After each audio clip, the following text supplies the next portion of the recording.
Okay then, welcome to How Did They Get So Big? This is the new place where we take a deep dive into the reasons behind why things got so popular. I'm Don Huddersfield, and today we're asking, how did Ed Sheeran get so big? Now, Ed Sheeran's rise is one of those stories that feels almost mythical now. He's had the kind of a career where you think, how did this ginger lad with a loop pedal and acoustic guitar end up becoming one of the biggest artists on the planet? And the thing is, it wasn't just one lucky break. It was a perfect storm of talent, timing, relentless graft, and a knack for writing songs that stick to people like Velcro. Ed grew up in Framlington in Suffolk and was born in Halifax, but he moved when he was a baby. None of those places are exactly the global capital of pop superstardom, but he had that early spark. He sang in church choirs, he learned guitar when he was very young, and he wrote songs before most people have even figured out long division. By the time he got to his teens, he was already recording DIY EPs in his bedroom and gigging anywhere that they have him. And when I say anywhere, I mean anywhere. Tiny pubs, open mic nights, youth clubs, living rooms, street corners. If there was a surface to stand on, he was there with his loop pedal. It wasn't glamorous, he didn't have any big connections to the music industry, and he definitely wasn't sleeping a lot. He was sofa surfing, scraping together money for train fares, and playing multiple gigs every night. It was chaotic, it was exhausting, and the kind of grind that would break most people. But he just kept going. He also had a ridiculous output. Before he even released an official studio album, he'd already put out a load of EPs and mixtapes, and of course his famous number 1 5 collaborations project. Each of these projects sharpened his songwriting and built him a tiny but really loyal fan base. These weren't vanity projects, they were stepping stones. And then everything changed. SBTV. In 2010, Ed Sheeran performed You Need Me, I Don't Need You for the SBTV channel, and the video went viral. This is when YouTube was starting to create stars, and Ed was in a perfect position. Suddenly, people outside the pub circuit were paying attention. Example saw the video, he invited him to go on tour, and the momentum snowballed. Then there was the Jamie Foxx chapter, the kind of story that sounds made up but isn't. Ed flew to LA with basically no money, blagged his way onto Fox's radio show, and impressed him that much that he ended up sleeping on his couch and recorded in his home studio for free. He returned home with a massive fire under him, and immediately started smashing out more EPs, more gigs, more of everything basically. When number 5 collaborations project was released independently, it shot him to number 2 on iTunes with zero label backing. That's when the industry realised he wasn't just a talented kid, he was a commercial force. Asylum Records signed him, and his debut album Plus arrived later that year. This is where everything changed, the A-Team. It was released in 2011, in the spring I believe, if I remember rightly. It was his first proper hit, but it really announced him as well. About crack addiction, it landed right in the middle of an era of big EDM drops, club bangers, and massive pop. This is the big era of David Guetta, Calvin Harris, LMFAO, Pitbull, that kind of thing. Then along came Ed with a whisper. The A-Team cut for everything because it didn't sound like anything else that was around at the time. There were no synths, no massive drop, no fireworks. It was just him, his guitar, and a heartbreaking story. It felt intimate at a time when pop was obsessed with being massive. Songs spread the old-fashioned way through word of mouth, friends telling friends, radio DJs championing it, and listeners sharing it because it meant something. It charted right across Europe, broke him in the US, and got him a Grammy nomination. That's when Ed Sheeran stopped being a promising newcomer and became a big star. And if the A-Team introduced Ed as a sensitive storyteller, then his next big track, the single after, You Need Me, I Don't Need You, showed the world he had a completely different side. This wasn't the gentle and emotional Ed Sheeran. It was very energetic, rhythmic, a version of him that had been tearing up open mic nights for years. It was a big shock to people that only knew him from the A-Team. Suddenly there was a ginger lad with a loop pedal rapping. Not like when an actor tries to rap, but with genuine flow, breath control and confidence. It proved he wasn't boxed into the singer-songwriter lane. He could do folk pop, hip-hop infused rhythms, and sometimes it could be the same performance. And this versatility did something really rare. It made him appeal to mums and one extra listeners at the same time. He was safe enough for daytime radio, but credible enough that grime and UK rap fans respected him. He collaborated with Devlin, Wiley, Jamie, and he held his own. For a brief surreal moment, he was even voted the most influential artist in black music, which was, a bit absurd. Even Ed himself seemed baffled. Unsurprisingly, Wiley wasn't that thrilled, and he said so, because of course he did.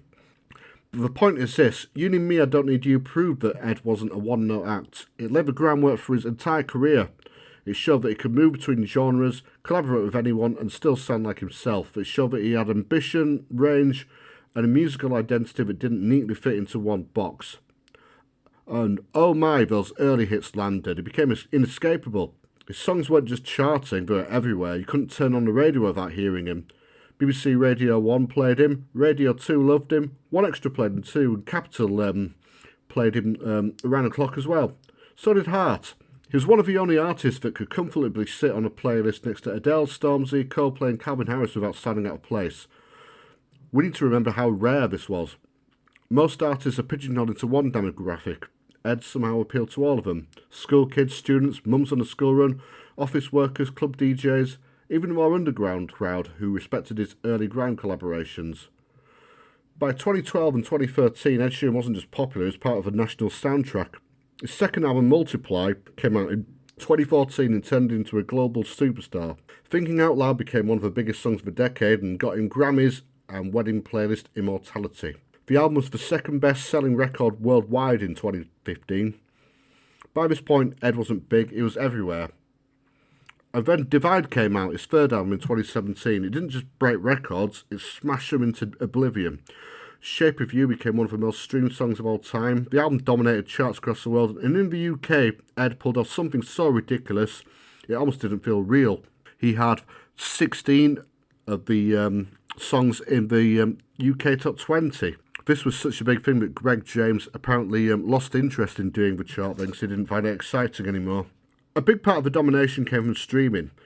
Ed really understood how to play the streaming game. He released albums packed with potential singles and songs that he knew would end up on tons of Spotify and Apple Music playlists. He knew fans would stream everything. He didn't rely on one big hit, he had several going at once. He was massive on Spotify, Apple Music, YouTube. He was just everywhere all the time. This was peak Sheeran, stadium tours, global hits, and he was completely ubiquitous, if I've said that right. The Divide tour went on to become one of the highest grossing tours in history, and that's why I sang Made $1 billion, the Divide tour. And if you want to know what the ultimate how is this even real moment thing is, he sold out Wembley Stadium with nothing but his voice, some visuals, a guitar and a loop pedal. There's no band, there's no dancers, and no big pyrotechnic circus. It's just one bloke playing his songs with his little guitar and his loop pedal in front of 90,000 people. Another reason why he got so big is because he had multi-generational appeal. Kids liked him, teens liked him, parents liked him, grandparents liked him. Whole families would go to his gig together. Mum, dad, kids. That's how you fill stadiums and stay relevant for a decade or more. Then in 2019, he did his number 6 collaborations project.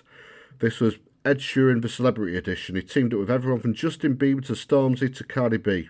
It wasn't an album officially, it was actually a mixtape, but he was ticking off basically every A-list music star he had in his phone book, and it worked. In 2021, just after COVID, he decided to shake things up. He'd become known for his ballads, then he decided to go in a more glossy electropop direction. Bad Habits and Shivers leaned heavily into that sleek, neon-lit electronic R&B vibe that The Weeknd had been owning for years. It was Ed's version of going out. It was still him, but it had more sims, more sparkle, and beats that suggested he'd finally started going to nightclubs. After that, we got the Aaron Dessner era. That's a guy from The National, the cult US indie rock band. He released Subtract and Autumn Variations.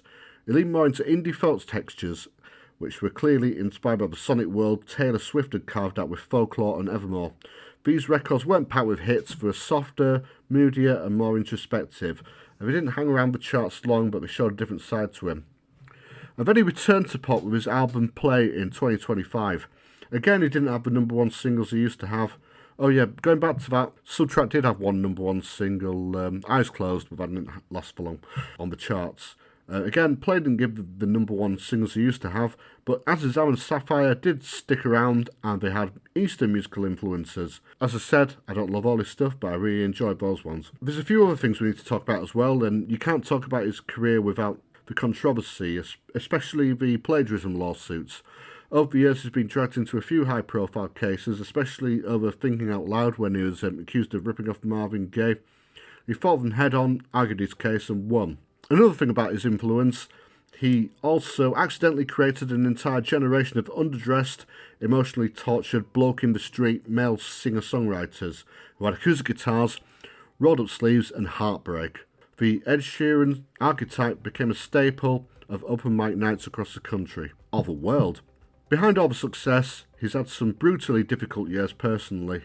He's spoken about how helpless and shattered he felt and how trying to write pop songs when his entire world was falling apart around him changed the tone of his work. Ed Sheeran said that the ground felt like he was disappearing beneath him. He spouted and questioned everything.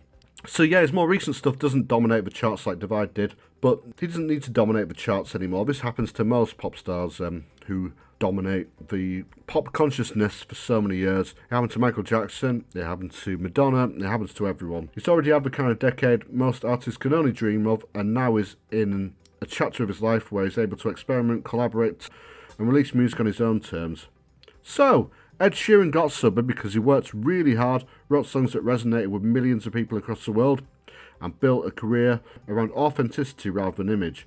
He's in the right place at the right time, that's true, but he also had the songs, the charm, the marketability, the genre-bending instincts, the streaming strategy, and the relentless drive to make the most of every opportunity. And he'll stay big. He might not get the chart positions anymore, but he's part of the fabric of people's lives across the world, and that's why he'll be filling stadiums for the rest of his life. I've been Don Huddersfield. Join us next time when we ask, how did Wetherspoons get so popular? And if you don't want to miss that one, make sure you subscribe